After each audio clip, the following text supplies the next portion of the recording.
Hola, ¿cómo están amigos? Saludos y bendiciones para todos. Bienvenidos a este nuevo lunes pastoral en vivo. Qué alegría poder comunicarnos otra vez de esta forma a través de nuestro espacio que ya estamos entrando en nuestra quinta temporada. Hoy vamos a hablar acerca del tema cómo superar una crisis. Cómo superar una crisis es el tema del día de hoy y creo firmemente que va a ser de bendición y de utilidad para cada uno. Déjenme saber dónde están, en qué ciudad, en qué país, para mandarles un saludo y una bendición. Y gracias por apoyarnos cada semana. Recuerden que nuestros videos quedan en YouTube. Están todos los últimos, los 3 que hemos grabado ya este año, los 3 primeros ya están en nuestro canal de YouTube que se llama Andrés Miranda y ahí los pueden compartir con otras personas. Muchas veces nos preguntan cómo hacer para compartir un video o un tema específico y es difícil desde aquí la página de Facebook, pero lo pueden compartir libremente con el link de YouTube. Entonces ahí lo pueden reenviar y mandar por las demás redes sociales a todas las personas que ustedes quieran. Gracias también a todos los que invitaron a otros amigos y colegas. Esta semana recibimos una gran cantidad de nuevos miembros del grupo, así que gracias, seguimos creciendo porque ahora nos vamos rumbo a los 3000. ¿Creen que podremos alcanzar 3000 integrantes en nuestro grupo de Lunes Pastoral en Vivo? Creo que sí, con la ayuda de todos, como lo hemos hecho siempre, lo vamos a lograr. Así que hoy vamos a hablar acerca de cómo superar una crisis. Y este tema me remite a un amigo que visité hace un tiempo atrás que tenía una crisis muy grande en su iglesia. Tenía realmente una crisis de crecimiento que lo había llevado a una crisis ministerial y a una crisis emocional. Él se sentía estancado, sentía que su ministerio no avanzaba demasiado, sentía que las personas eran siempre las mismas, que no había una expectativa de cosas mayores. Tenía un grupo considerable de personas, pero la capacidad de su edificio no era demasiado grande. Evidentemente estar sosteniendo, y siempre digo que mantenimiento es más difícil que crecimiento. Me di cuenta rápidamente que tenía él mismo, su equipo de líderes y su congregación el potencial de crecer si se lo proponía. Así que dije, mira, yo creo que lo que tú tienes que hacer aquí es agrandar tu edificio, agrandar este local para que entre más gente. No creces porque no tienes dónde poner más gente. Y algo que parecía tan sencillo, él no lo había visto porque eso tiene la crisis. La crisis te aísla, la crisis te cambia la perspectiva, no te permite ver cosas que alguien que viene de afuera las puede ver fácilmente. Hizo eso. Dejó a un lado las quejas, dejó a un lado la depresión, dejó a un lado las imposibilidades y comenzó a agrandar su edificio. En la medida que agrandó su edificio comenzó a llegar más gente y más gente y más gente. Recientemente me escribió para decirme, pastor, ya está lleno otra vez. Y al llegar más gente hay más recursos, hay más finanzas, más posibilidades, más oportunidades. ¿Qué hago ahora? Y le dije, bueno, sigue agrandando y sigue haciendo espacio para el crecimiento. Ah, la crisis es algo que nos afecta y nos va a tocar a todos en diferentes partes, en diferentes etapas de nuestro ministerio o de nuestra vida personal. La crisis puede aparecer, como el caso que acabo de mencionar, en el trabajo, en el ministerio, pero puede aparecer también en la familia, en el matrimonio, en áreas personales. Lo peligroso de la crisis es cuando golpea nuestro sistema emocional, es decir, casi siempre la crisis golpea, repercute en nuestro sistema emocional. Entonces, las emociones afectadas comienzan a presionarnos demasiado y nos impulsan a tomar decisiones. Y decisiones tomadas en el contexto de una crisis pueden ser, la mayoría de las veces, decisiones incorrectas. ¿Por qué? Porque son decisiones tomadas por la presión de las emociones que están afectadas por la crisis. La crisis afecta a las emociones presionan para tomar decisiones y esas decisiones pueden tornarse fácilmente en decisiones equivocadas. Hay otro peligro que es el desborde de las emociones, que nublan nuestra capacidad de pensar y de decidir. Y déjenme aclarar aquí que una crisis que afecta a las emociones es hasta cierto punto normal. Sentirse desbordado por las emociones es hasta cierto punto normal, pero debemos ser conscientes de los peligros que eso tiene. El segundo peligro es que la crisis y las emociones desbordadas nos tientan a permanecer en el centro de la crisis en un lugar muy peligroso que se llama la autocompasión. Es decir, nos sentimos víctimas. Y aunque el hecho de sentirnos víctimas y desarrollar autocompasión es algo negativo, hay algo que nos atrae a sentirnos así, a pasar tiempo sintiéndonos víctima de la situación, sintiendo que todo está conspirando en nuestra contra, a tener lástima de nosotros mismos, y ese es el segundo peligro grande. El primer peligro grande es el desborde de las emociones y la toma de decisiones. En ese contexto, el segundo peligro es la autocompasión o sentirnos víctimas. La crisis tiene dos polos o dos extremos. Por un lado, el problema en sí que desata la crisis. Y el segundo polo de esta situación es cómo yo me siento, cómo gestiono mis emociones y mis sentimientos en el momento de la crisis. Así que tengo dos cosas que resolver. Una, el problema en sí, y otra son el desencadenamiento de una serie de emociones y sentimientos que me afectan a mí ante la crisis. Y habría un tercer peligro que quiero mencionar, es pensar que nadie me quiere, nadie me ayuda, a partir de ahora no voy a hacer más nada por nadie, ¿verdad? Es como una especie de venganza disimulada, ¿verdad? Contra los demás e incluso contra Dios. Y eso me lleva al tercer peligro, que es el aislamiento. El primer peligro son las emociones desbordadas y la toma de decisiones incorrectas. El segundo peligro es quedarme en el centro de la crisis, en la autocompasión y la victimización, y sentirme victimización. Y el tercer peligro es el aislamiento, cuando comienzo a pensar que a partir de ahora no voy a hacer más nada por nadie porque nadie hace nada por mí. Aquí hay dos preguntas claves que debemos reflexionar, y es, número uno, ¿por qué ocurrió la crisis? Número dos, ¿por qué Dios permitió la crisis? Número uno, ¿por qué ocurrió la crisis? Número dos, ¿por qué Dios permitió la crisis? No todas las personas llegan fácilmente a estas dos preguntas, porque muchas personas pasan gran parte de su tiempo y de esa temporada de crítica dando vueltas alrededor de sus sentimientos revueltos, ¿verdad? Sintiéndose víctima o aislándose de los demás, vengándose disimuladamente de los demás o tomando decisiones apresuradas por causa de las emociones del momento. Pero en algún punto debemos confrontarnos con esas dos preguntas: ¿por qué ocurrió la crisis? Y en segundo lugar, ¿por qué Dios la permitió? Años atrás, en el comienzo de mi ministerio, tuve una crisis muy fuerte, una serie de problemas en la iglesia, en mi primera iglesia. Yo era un joven de 27, 28 años, y comenzaron a suceder una serie de problemas que me hicieron sentir desbordado. No terminaba de resolver uno cuando explotaba el otro, y una serie de situaciones negativas. Ya no podía controlar lo que estaba pasando, y eso trajo una crisis emocional y una crisis ministerial. Por ese momento comencé a dudar, número uno, de mis capacidades para liderar. Comencé a dudar de mis capacidades como líder y comencé a pensar: tal vez yo estoy en el trabajo incorrecto, tal vez debería haber seguido mi trabajo que tenía secular y mi profesión como periodista, donde estaba tan tranquilo, y ahora estoy aquí en medio de una tormenta. Número uno, empecé a dudar de mis capacidades de liderazgo. Número dos, comencé a dudar de mi fe. Y número tres, comencé a dudar de mi llamado.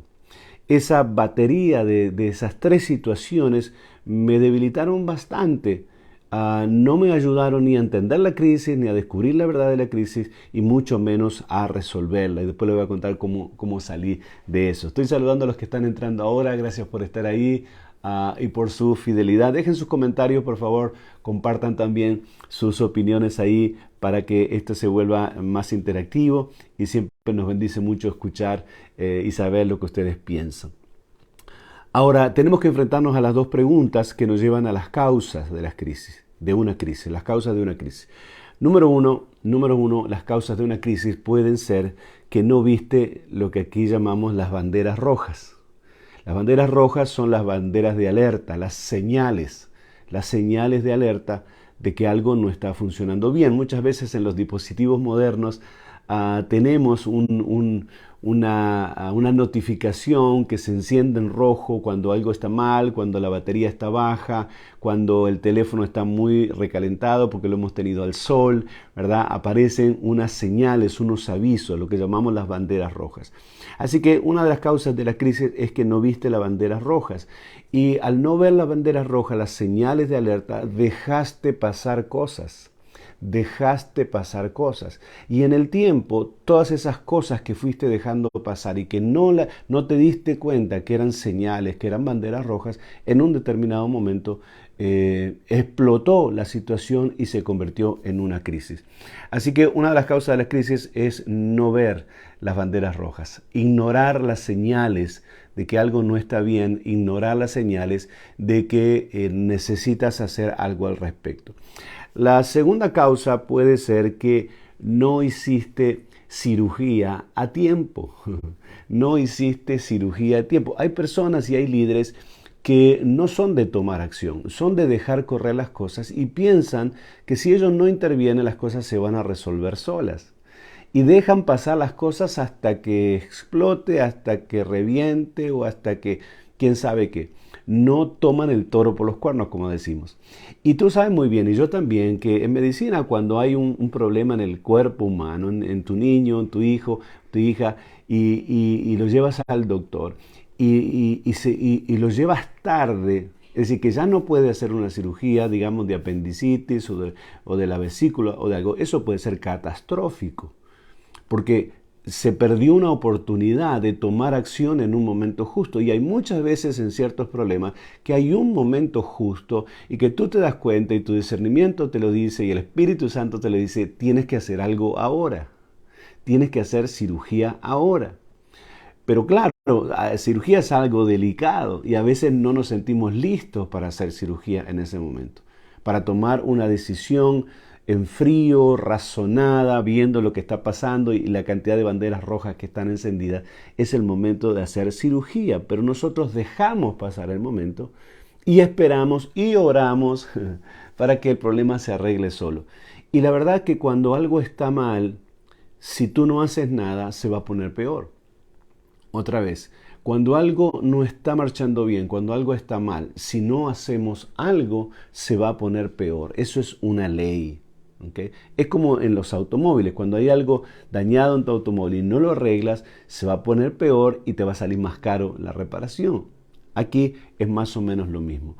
Así que una de las causas de la crisis puede ser que no viste las banderas rojas. Segundo lugar, que no hiciste cirugía a tiempo en el momento preciso. En tercer lugar, lo opuesto, ¿verdad? Es que actuaste o usaste una fuerza excesiva. Usaste una fuerza excesiva y entonces no mediste el alcance de tus decisiones o de tus reacciones, entonces fue peor el remedio que la enfermedad. Y esto en la iglesia y en el ministerio es muy común. Es muy común cuando queremos arreglar un problema, por ejemplo, disciplinando a una persona, por ejemplo, expulsando a alguien, y después resulta que eso trae una serie de consecuencias peores del problema que tenías antes. ¿Okay? Entonces, a veces la crisis también te presiona para usar la fuerza del cargo, la fuerza, la autoridad que tú tienes y yo tenemos y decimos, muerto el perro, se acabó la rabia. Y no siempre eso se cumple, porque a veces cuando usamos fuerza excesiva y tomamos una determinación, a veces nos generamos más problemas del que teníamos antes. En cuarto lugar, causa de una crisis es que actuaste solo. No pediste consejos y entonces eso produjo una explosión que tal vez se podía haber evitado o tal vez el consejo de alguien de afuera, el consejo de un grupo de personas con otras perspectivas te podía haber ayudado a resolver esa situación. Recuerdo cuando tuve aquella crisis, se reunieron algunos hermanos de la iglesia, se dieron cuenta de mi desconcierto, de mi perturbación de ese momento. Me dijeron, pastor, cálmese, aquí lo que tenemos que hacer es orar y ayunar. Tenemos que dejarnos de reunirnos y hacer aclaraciones para aquí y para allá. Vamos a entrar en un tiempo de oración y ayuno. Y el consejo de personas de afuera me hizo ver la realidad que no estaba viendo, me ayudó a bajar los decibeles de la batería de decisiones que tenía pensado tomar, y finalmente la oración y el ayuno nos abrieron la puerta para encontrar una solución y encontrar una temporada de cambio, es lo que voy a hablar un minuto más adelante. Así que la causa de la crisis puede ser porque actuaste solo, sin pedir consejo, sin escuchar otras perspectivas del mismo problema. Número 5, a veces la causa de la crisis son las condiciones preexistentes. Hay condiciones preexistentes que van a permitir, van a ser un caldo de cultivo para que una crisis explote en cualquier momento. En la época de la pandemia nosotros vimos esto claramente, cómo la crisis, una crisis inesperada, causó tanto daño en aquellos sistemas que estaban débiles. En primer lugar, en las personas. La mayoría de las personas que se murieron fueron personas que tenían condiciones preexistentes, que tenían diabetes o tenían enfermedades en los pulmones o tenían distintas situaciones que hacían que su sistema inmunológico fuera débil. Fueron las personas más vulnerables y las más perjudicadas por la pandemia. Pero lo mismo pasó en las iglesias más afectadas por la pandemia, por la huida de los miembros y por la renuncia de los miembros y el desbande que se produjo, fueron iglesias que tenían condiciones preexistentes, que tenían problemas sin resolver, que tenían ciertas situaciones internas, y entonces una situación de pandemia, de cerrar las iglesias, de cuarentena, terminó por dañarlos y perjudicarlos grandemente. Las condiciones preexistentes, cuando todo el sistema está enfermo, está débil. Y esto aplica también para una familia, esto aplica para una compañía, aplica para una iglesia. Cuando el sistema está débil, no está funcionando bien y hay situaciones crónicas, es muy fácil que una crisis por cualquier asunto pueda dañar todo el sistema. Condiciones preexistentes. En sexto lugar, causa de la crisis, la falta de supervisión de los procesos. A veces nosotros lanzamos o ponemos la iglesia o ponemos nuestro equipo, lo entramos en un proceso y luego no supervisamos el proceso. Y al no supervisar el proceso no nos vamos dando cuenta de que algunas veces no estamos avanzando, estamos retrocediendo. De que hay algunas personas que están tomando demasiada incidencia y están manipulando a los otros. De que el proceso se ha estancado en algún punto. De que el proceso se distorsionó y en vez de ir en cierta dirección está tomando una decisión contraria. Y si nosotros como líderes no supervisamos los procesos, no sabemos dónde hay una falla, donde hubo un cambio, donde hubo una salida del plan y luego termina y deriva en una crisis. Así que no se trata solo de comenzar procesos o de envolver y involucrar gente en procesos, sino que hay que supervisar esos procesos. Y en séptimo lugar, causa de una crisis, los ataques espirituales. No podemos negar que hay una lucha nuestra entre el bien y el mal, entre la luz y las tinieblas, y que el enemigo de nuestras almas va a buscar maneras de atacarnos espiritualmente, de provocar situaciones en el mundo espiritual que tengan repercusiones negativas en el mundo físico o visible. ¿Qué consecuencias trae una crisis? Bueno, las consecuencias pueden ser muy negativas. Número 1, gente lastimada. Las crisis suelen dejar un saldo bastante triste de gente lastimada, comenzando por ti y comenzando por mí. Muchas veces nosotros mismos somos los primeros en salir lastimados y dañados de una crisis, y otra gente también. Las crisis que no podemos controlar, que no pudimos prevenir y que no sabemos manejar, tienen generalmente un saldo elevado de gente dañada y de personas lastimadas. En segundo lugar, consecuencia de una crisis, determinar qué salvamos y qué perdemos. ¿Qué salvamos y qué perdemos? Muchas veces salvamos cosas que no son fundamentales y perdemos cosas que deberíamos haber salvado. Muchas veces al final de la crisis nos quedamos con cosas que realmente no hacen la diferencia y cosas realmente valiosas las perdimos en la crisis. Por ejemplo, relaciones con personas. Por ejemplo, valores morales y espirituales que no podemos perderlos. En medio de una crisis corremos el riesgo de perderlos. Entonces, una consecuencia negativa es salvar lo que no es fundamental y perder lo que no podíamos haber perdido. En tercer lugar, consecuencia de una crisis, los daños colaterales.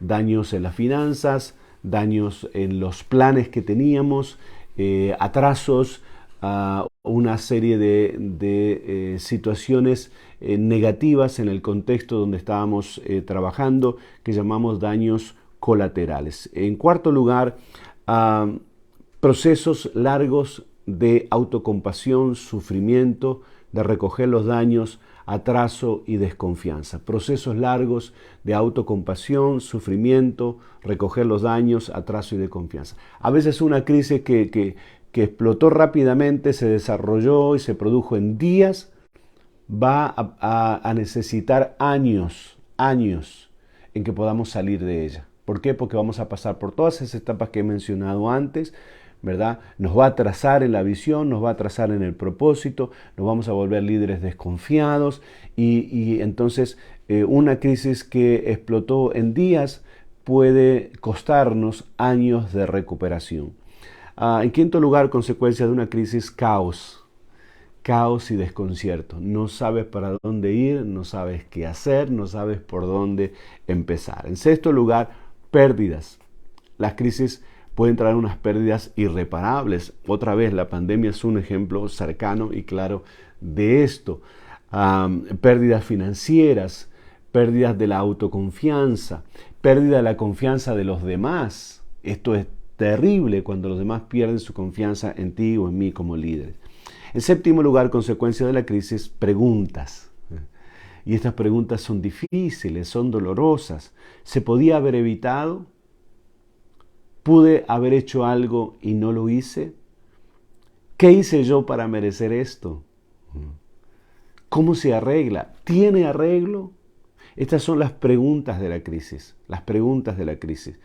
¿Se podía haber evitado? ¿Pude hacer algo y no lo hice? ¿Qué hice yo para merecer esto? ¿Cómo se arregla esto? ¿Tiene arreglo? ¿Se puede arreglar? Pero hay una buena noticia. ¿Cuántos dicen amén? ¿Cuántos dicen amén y quieren recibir una buena noticia? Aunque tu mundo interior se derrumbe en 1000 pedazos, todavía Dios tiene 1000 formas de arreglarlo de nuevo. Y lo bueno de Dios es que Dios no remienda, Dios restaura a nuevo, Dios hace nuevas todas las cosas. ¿Habrá alguien esta mañana que diga amén? Aleluya. ¿Cómo salimos de una crisis? A una crisis entras solo, pero sales con alguien. A una crisis, es decir, no se puede salir si alguien no te ayuda a salir. Aquí este punto es fundamental. En una crisis puede ser que entraste solo, puede ser que yo entré solo, pero no vamos a poder salir si alguien no nos ayuda. Es muy difícil salir de una crisis solo. Hace pocos días prediqué sobre la historia de Naamán. Naamán dice que era el capitán, el oficial más valeroso en extremo, dice así, valeroso en extremo. Pero hasta el más valeroso en extremo, hasta el más fuerte, puede tener una lepra en algún área de su vida que pronto se le va a carcomer todo su ser. Y ese era su caso. El más valeroso no podía hacer nada con su valentía cuando una crisis empezó a destruirle el cuerpo. Y la lepra, usted sabe, que comienza con unas manchitas blancas y rojas y termina cayéndose los pedazos de la piel y de la carne y luego de los órganos y las coyunturas. Y Naamán se dio cuenta que él no podía, se pidió ayuda al rey y el rey se dio cuenta que no podía él solo. Y entonces le mandó una carta al otro rey y el otro rey se dio cuenta que él no podía ser solo y terminan derivándolo al profeta. Y hay una muchachita que está ahí como esclava, que fue traída, que cree en Dios y dice, ¿pero qué no va mi señor a ver al profeta? Y Naamán se da cuenta que él no puede solo y va a ver al profeta. Y el profeta le da unas instrucciones que Naamán no quiere cumplir. No quiere cumplir. Usted sabe, porque como alguien como yo se va a tirar 7 veces en el río Jordán, en un río tan sucio. ¿Qué es eso? ¿Qué es eso? Y entonces vienen sus ayudantes y lo convencen, le dicen, Señor, pero usted es tan valiente, ha hecho cosas. Si Él le hubiera pedido que hiciera algo bien grande, usted lo hubiera hecho. ¿Y cómo no va a poder hacer algo tan simple como tirarse 7 veces aquí? Entonces, Naamán se dio cuenta que en todo ese proceso de salida de su crisis necesitaba a alguien y finalmente se produjo el milagro, porque alguien lo empujó, alguien lo ayudó, alguien lo aconsejó. En una crisis entras solo, pero sales con alguien. Otro proceso es comenzar a confiar en alguien que esté sano, en alguien que esté sano. Y esto es un punto muy importante, hermanos y amigos, porque cuando uno está dañado, lastimado y dolorido, atrae personas dañadas, lastimadas y doloridas. Cuando uno está resentido, amargado y triste con los demás, atrae personas que se sienten igual. Y ellos no te pueden sanar. Una persona lastimada no te puede sanar, una persona dañada no te puede sanar. Lo que puede hacer es generar un círculo vicioso de un montón de gente que se reúnen para llorar sus penas juntos. Y eso no te sirve, no te sirve. Esa aparente solidaridad de otros lastimados como tú no te va a hacer salir de la crisis. Necesitas a alguien que esté sano, que te tienda la mano y que te muestre el camino para poder salir de ahí. ¿Okay? Ahí veo que Tomás está escribiendo algo, se pasó rápido, no lo pude leer, pero sin duda es algo muy interesante. Así que aquí entra el proceso de confiar en alguien sano, dejarte guiar y dejarte ayudar. Uno de los pecados de los líderes es que nosotros no sabemos dejarnos ayudar. Nosotros nos vemos obligados o presionados por nosotros mismos a resolver nuestros propios problemas. Entonces no somos neófitos en la teología de dejarme ayudar por alguien más. A veces no somos tan abiertos para compartir los problemas y mucho menos confiar en alguien más que me ayude a salir de mi crisis. Entonces es vital confrontar la tentación de victimizarte, de no entrar en el proceso de aislamiento, porque sentirte víctima te va a llevar al aislamiento, el aislamiento te va a llevar a la derrota y te va a poner en lo que la Biblia llama el pozo de la desesperación. Se acuerda, muchas veces David mencionó el pozo de la desesperación, ¿verdad? Hay muchos pozos en la Biblia y muchos hombres, grandes hombres de Dios y mujeres que se sintieron en el fondo de esos pozos, ¿verdad? Pero alguien vino a rescatarlos. Dios usó siempre a alguien, la mano de alguien para sacarlos de ahí, ¿ok? Así que en una crisis entras solo, pero sales con alguien. En segundo lugar, lo que provoca la crisis no es necesariamente lo que generó la crisis. ¿Okay? Entonces tú y yo debemos descubrir la causa real de la crisis, no el detonante de la crisis. El detonante puede haber sido cualquier cosa, pero no podemos quedarnos ahí a evaluar el detonante, sino que tenemos que entrar en un proceso de buscar la causa real, dónde empezó la causa real de esta crisis, y de pronto eso te puede llevar a años atrás. Eso te puede llevar a mucho tiempo atrás que hasta te habías olvidado. Ahí empezó a gestarse lentamente, a fuego lento, una crisis que ahora te explotó en las manos.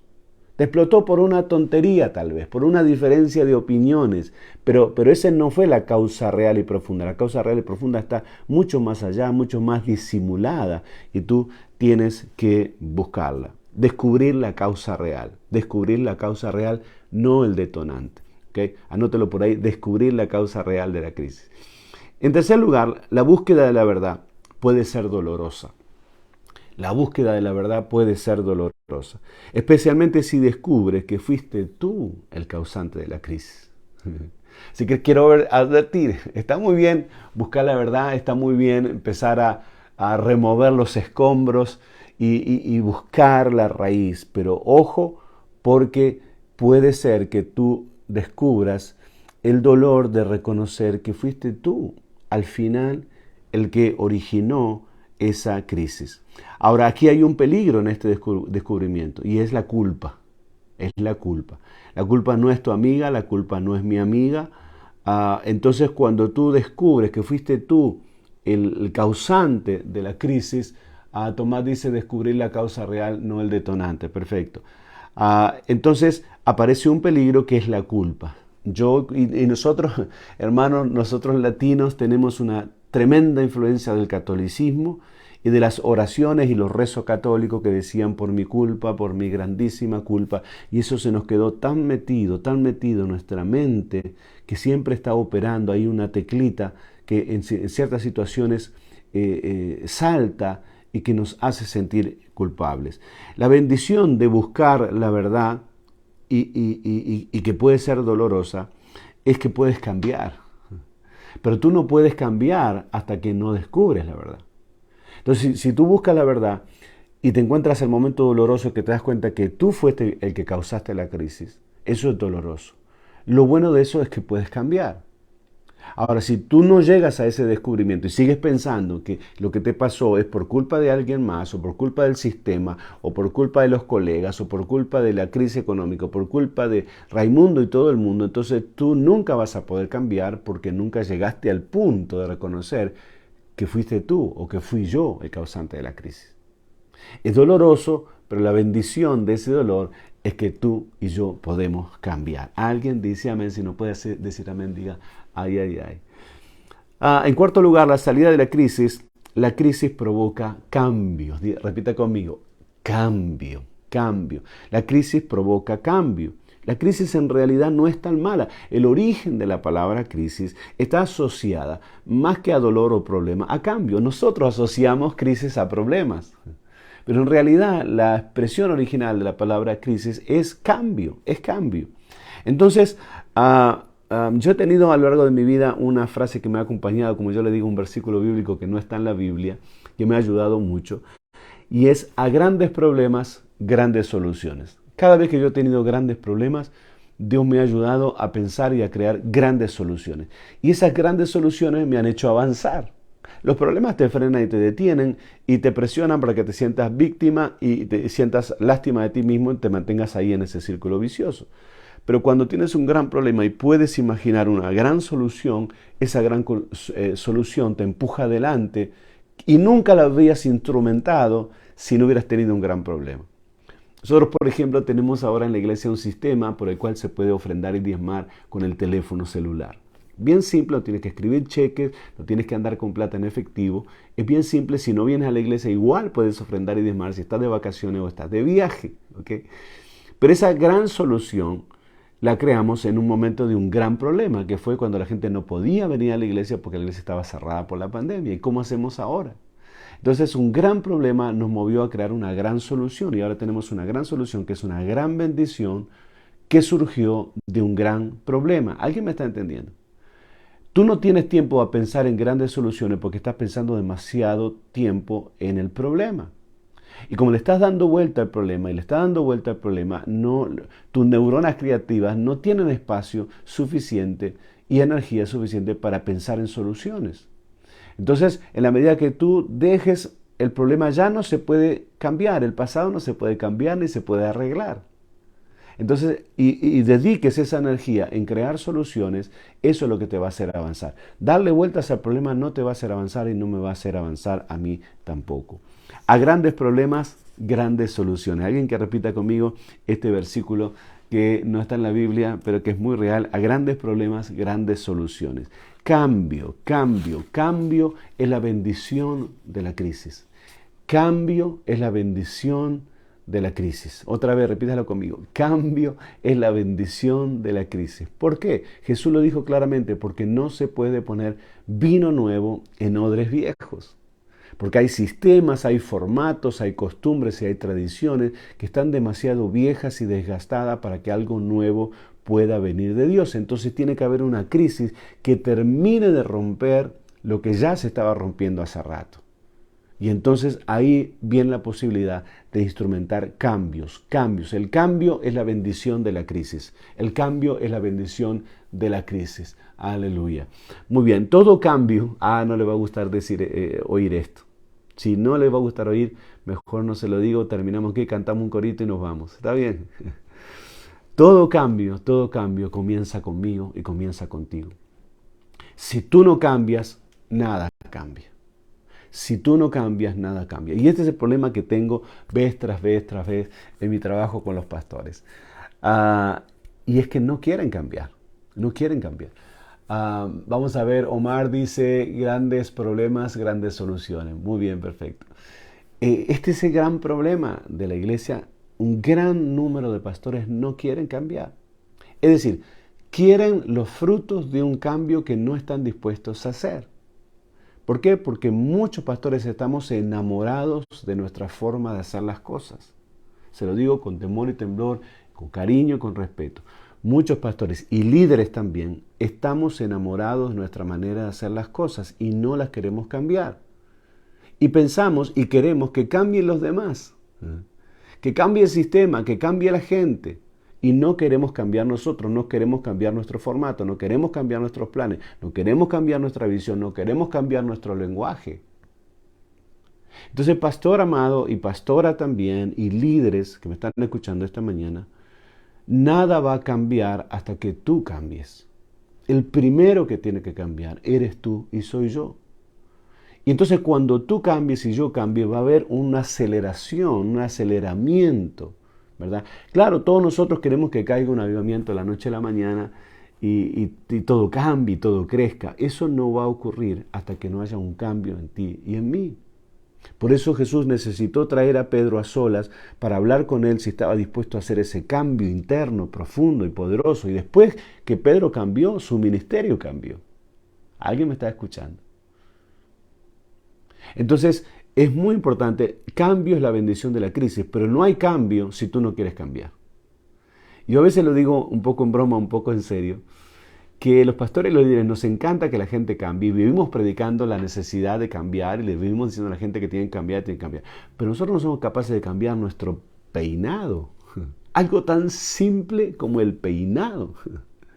Y cargamos el mismo corte de pelo y el mismo peinado por 20 años, por 30 años. Y si usted le pide al pastor, ¿por qué en vez de peinarte para allá, no te peinas para acá? No lo van a hacer, no lo van a hacer. Y es algo tan simple, tan simple. O cambiar su estilo de vestirse. Y tú agarras un pastor y le dices, pastor, debes cambiar, debes vestirte más actual. Y no lo va a hacer. No lo va a hacer porque tenemos una resistencia al cambio tan fuerte, tan arraigada. Entonces, si nosotros como líderes no estamos dispuestos a cambiar, ¿qué esperamos que cambie la iglesia, la congregación? Claro, no estoy hablando de cambiar por cambiar. Ahora, no estoy diciendo que ahora el domingo aparezcan todos los pastores con su pelo pintado de rojo, de azul, ¿verdad? O con una playera que diga... No estamos hablando de cambiar por cambiar. Pero estamos hablando que tenemos que romper ciertas estructuras mentales y nosotros, pastores, líderes, ser los primeros, ser el ejemplo de lo que estamos diciendo cuando estamos hablando de cambio. Si usted le dice a un pastor, cambia tu manera de predicar porque predicas muy aburrido. Y va a decir, bueno, así soy yo, así predico hace 30 años. ¿Me está entendiendo? Entonces, todo cambio comienza por nosotros. Si yo no cambio, nada cambia. Pero si yo cambio, todo cambia. ¿Alguien dice amén? La pandemia trajo grandes cambios en la iglesia, para bien. Grandes cambios para bien. Trajo mucho dolor y muerte, pero también trajo muchos cambios para bien. Efraín dice, excelente, gracias por la enseñanza, gracias por responder. Excepto en las iglesias que ya tenían, como dije antes, condiciones preexistentes. En este caso, como habían condiciones preexistentes, había muchas banderas rojas que no se quisieron ver y se dejaron pasar momentos para hacer cirugía. Vino la pandemia y terminó de arruinar lo que ya estaba arruinándose. ¿Okay? En quinto lugar, salida de la crisis. Vamos a repasar salida de crisis número 1. A una crisis entras solo, pero sales con la ayuda de alguien. Número 2, lo que provoca la crisis no es necesariamente lo que generó la crisis. Debes descubrir la causa real, no el detonante. Número 3, la búsqueda de la verdad puede ser dolorosa, sobre todo si te encuentras con que eres tú el causante de la crisis, pero la bendición es que puedes cambiar. El peligro es la culpa, pero la bendición es que puedes cambiar. Número 4, salida de la crisis provoca cambio. ¿Okay? La crisis provoca cambio. A grandes problemas, grandes soluciones. Pero todo cambio empieza contigo y empieza conmigo. Y finalmente, número 5, la crisis nos acercan a Dios de una manera nueva. La crisis nos acerca a Dios de una manera nueva. ¿Por qué? Porque en medio de una crisis nos acercamos a Dios con el corazón contrito y humillado, no tenemos más remedio, ¿ok? Entonces Dios nos da instrucciones y nos da dirección, instrucciones y dirección. Porque hace 10 años que tú no te encierras con Dios a pedirle dirección e instrucciones. Pero en una crisis esto es posible. También Dios nos da una visión renovada y nos da revelación porque estamos sensibles a su presencia, a su Espíritu Santo. También en una crisis Dios nos da planes nuevos. Diga conmigo, planes nuevos, planes nuevos. Y es entonces en la presencia de Dios, recibiendo instrucciones y dirección, recibiendo una visión renovada, recibiendo revelación, recibiendo planes nuevos, es entonces en esa situación que se abren puertas nuevas. ¿Para qué se van a abrir puertas nuevas si tú sigues pensando lo mismo? Si tú eres un viejo mañoso, una vieja mañosa que no cambia, que nadie se le puede decir nada porque tú sabes todo y porque tú eres más fuerte y porque tú el que no le gusta lo eliminas de tu camino. Entonces, ¿para qué se van a abrir puertas nuevas para alguien así? No se van a abrir puertas nuevas. Se van a abrir puertas nuevas para alguien que se humilla, para alguien que cambia, para que alguien que le saca provecho a una crisis, para alguien que busca dirección, planes nuevos y revelación y visión renovada de parte de Dios. Los riesgos de la crisis, por supuesto, es no sanar, quedarse en el pozo. Porque llega un momento que te acostumbras y te sientes bien de sentirte la víctima de la película, ¿verdad? Idolatrar el pasado. Recordar cuando yo dije, cuando todo estaba bien y vivir hablando de los viejos buenos tiempos. Los riesgos es desarrollar temor y autoconfianza. Ahora no voy a hacer más nada, no voy a predicar más, no voy a hacerme cargo de nada, no voy a pastorear más, no quiero volver a pasar por esa experiencia. Y los riesgos también, quedarte solo. Esos son los riesgos de la crisis. No sanar, quedarte en el pozo, idolatrar el pasado, desarrollar temor y desconfianza y quedarte solo. La crisis produce bendición. Atención. Cuando buscamos la verdad, no para encontrar culpables, sino para descubrir dónde está el agujero en el barco. No me escucharon si no hubieran dicho amén. La bendición de la crisis está en buscar la verdad, no para encontrar culpables, sino para descubrir dónde está el agujero en la barca, dónde está el agujero en la canoa, dónde está el agujero en el bote. ¿Okay? Entonces el bote, la barca se te está hundiendo, se te está llenando de agua y tú no sabes dónde está el agujero. Entonces la crisis es una bendición cuando tú descubres dónde está el agujero. En segundo lugar, cuando realizas cambios profundos y cambios concretos. Aquí no se trata, hermanos, de hablar de cambios. Se trata de hacer cambios, de producir cambios profundos y cambios concretos. La crisis es una bendición cuando puedes descubrir tus vulnerabilidades, tus áreas débiles y reconocer que necesitas ayuda en esas áreas débiles. Necesitas ayuda, necesitas reconocer que necesitas preguntarle a personas, que necesitas, cuando estás en crisis, pedir la opinión de otros, gente de confianza que te pueda decir, tranquilo pastor, esto se va a arreglar, vamos a orar, mire, lo que pasa que usted, y te ayudan a ver una perspectiva más grande de la situación.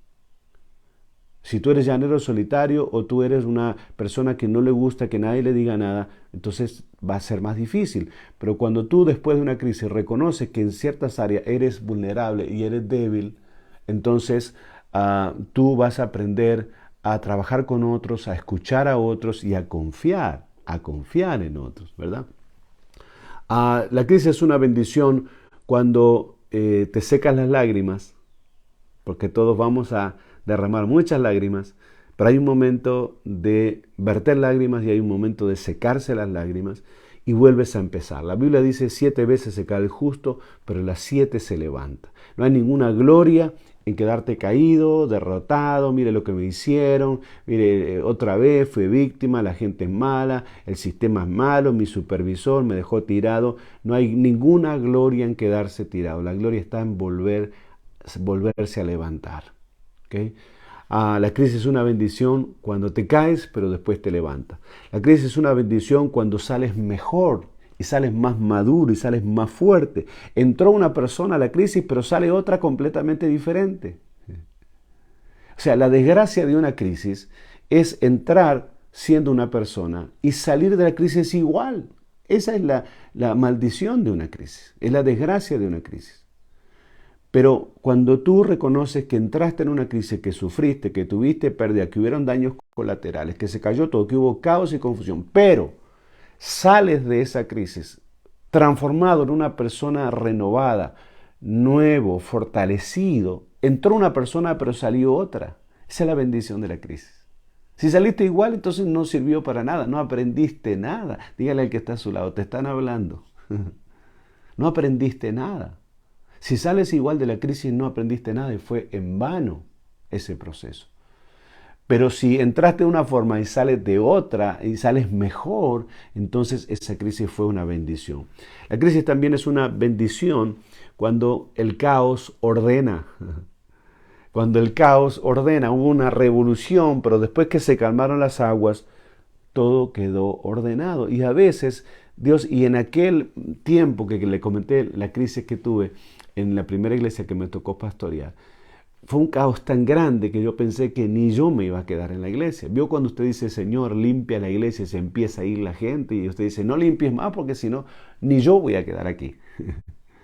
Pero entonces cuando se calmó la crisis y se calmó el caos, entonces se ordenaron las cosas. Vimos quién es quién tiene que estar y quién no tiene que estar, qué tenemos que priorizar y qué no tenemos que priorizar. Aprendimos que en la crisis hay que orar y ayunar y hay que estar más unidos que nunca. Aprendimos y entonces salimos afuera, hicimos una campaña evangelística, se convirtieron muchas personas y lo que el diablo produjo para maldición terminó siendo una grande victoria para la iglesia.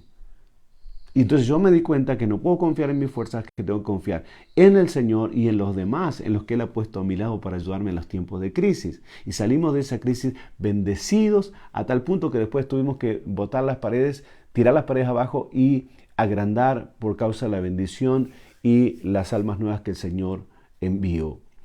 La crisis es una bendición cuando la crisis te abre una nueva temporada. Hay temporadas que están agotadas y yo estoy seguro que muchos de los hermanos y amigos que nos están viendo esta mañana están en el fin de una temporada y su temporada está agotada. Hermano, no estires más una temporada agotada. No estires más un ciclo que ya se tenía que haber cerrado hace rato. Entonces la urgencia de cerrar esos círculos es porque hay ciclos abiertos esperando que tú cierres los ciclos antiguos y que Dios pueda abrir esos ciclos nuevos que Él los tiene esperando para ti. Pero tú estás estirando el tiempo, tú estás prolongando cosas que ya tendrías que haber dado vuelta a la página. Ya tendrías que haber dicho, señores, esto no va más, se terminó, esto ya no vamos a seguir haciendo esto. Ya lo hicimos, fue de bendición, lo hicimos cuando Dios nos dijo que lo hiciéramos, pero ya pasó. Y eso pasó con el pueblo de Israel. ¿Se recuerda cuando Dios le mandó a Moisés que levantaran una serpiente de bronce para que se sanaran de la enfermedad que les había venido como consecuencia del pecado de la idolatría? Moisés estaba en el monte recibiendo los mandamientos y la palabra de Dios y el pueblo, como Moisés demoraba, hicieron un becerro de oro y se pusieron a adorarlo. Dios los castigó tremendamente. Y la forma de sanarse de eso es: se levanta la serpiente y todos los que la miren van a quedar sanos. Era una figura, un tipo de lo que iba a pasar después cuando Cristo sería levantado, ¿verdad? Pero ¿qué pasó? Como se produjo un milagro con la serpiente, empezaron a idolatrar la serpiente. Entonces cuando vino un nuevo rey, Dios le dijo, mira, destruye esa serpiente porque eso está... O sea, lo mismo que fue una bendición en un momento se volvió una maldición después. Y así estamos en la iglesia, donde estamos idolatrando métodos, actividades, manera de hacer las cosas, conceptos, y lo estamos estirando. ¿Por qué? Porque una vez lo hicimos y nos fue bien.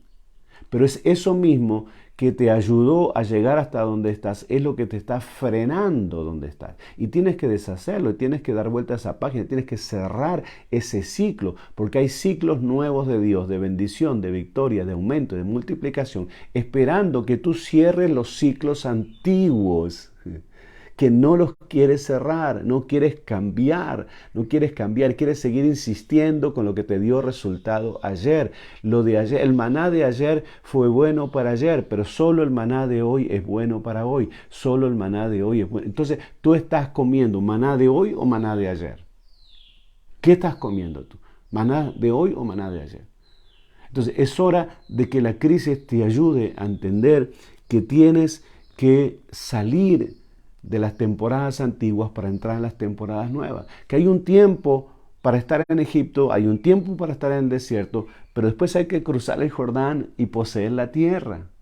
El desierto fue bueno, fue milagroso, vimos cosas sorprendentes, la nube por el día, el fuego por la noche, el maná, el agua de la roca, fantástico, pero fue una etapa, fue una etapa, fue una etapa, fue una etapa. Ahora hay que cerrar ese ciclo y entrar en los ciclos nuevos de Dios, de lo que Dios está haciendo hoy, de lo que Dios quiere hacer hoy contigo y conmigo, con tu congregación, con tu ministerio, con tu familia. ¿Alguien me está entendiendo? Entonces cierra eso, deja de estar mirando atrás. Descubre dónde está el agujero en la canoa y entonces enfócate adelante.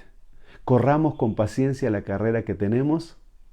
Adelante, adelante, adelante. Olvidando lo que queda atrás, olvidando lo que queda atrás. Hay cosas que se tienen que quedar atrás. Hay cosas que vienen contigo y vienen conmigo, pero hay cosas que se quedan atrás. Las glorias pasadas, los laureles antiguos, los amigos falsos, los recuerdos amargos, todo eso se queda atrás, no puede venir conmigo. No puede porque no hay lugar para todo eso en el futuro de Dios.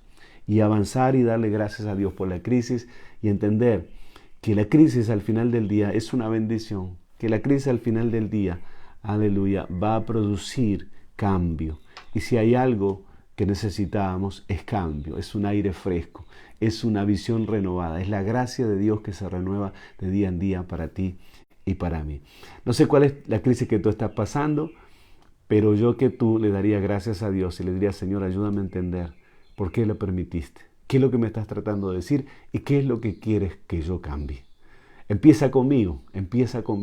Y aunque sea doloroso, aunque yo al final descubra que fui yo el que tuve la culpa, enséñame y ayúdame a cambiar. Déjeme orar por usted antes de despedirme esta mañana. Padre, en el nombre de Jesús, oro por mis hermanos y amigos que están pasando por crisis de diferentes índole y de diferente intensidad.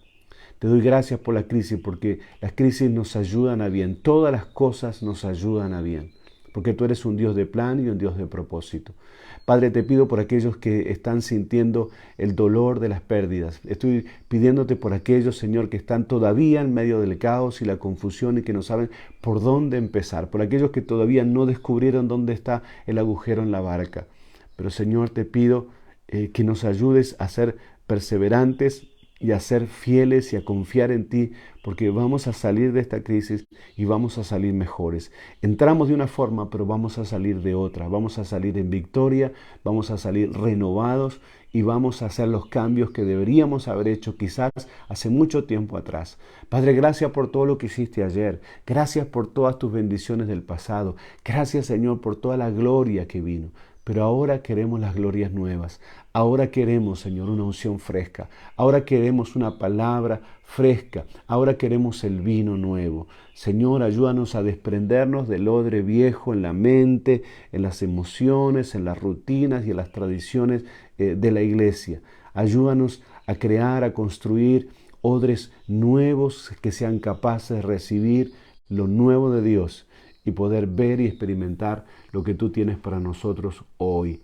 Señor, bendigo, ayuda, sostiene a aquellos siervos y siervas que se sienten débiles, que están agobiados por sus emociones, que están desbordados por emociones difíciles de manejar, y que le des la paz que sobrepasa todo entendimiento y los ayudes a ver las puertas nuevas que se están abriendo a raíz y gracias a la crisis que tú permitiste que sucediera. Gracias por todas nuestras crisis, porque sabemos que tú no nos dejarás caídos, tú no nos dejarás solos, no nos dejarás tirados, tú nos extenderás tu mano para levantarnos una y otra vez. Creemos en ti, creemos en tu palabra y te bendecimos y te adoramos en el nombre de Jesús. Amén, amén y amén. Gracias, queridos hermanos y amigos. Les bendigo, que tengan una semana increíble. Déjenme en sus comentarios y sus opiniones ahí. Como siempre, las voy a leer todas y será una gran bendición para todos los que lean también. Les espero próximo lunes, aquí el Lunes Pastoral en vivo.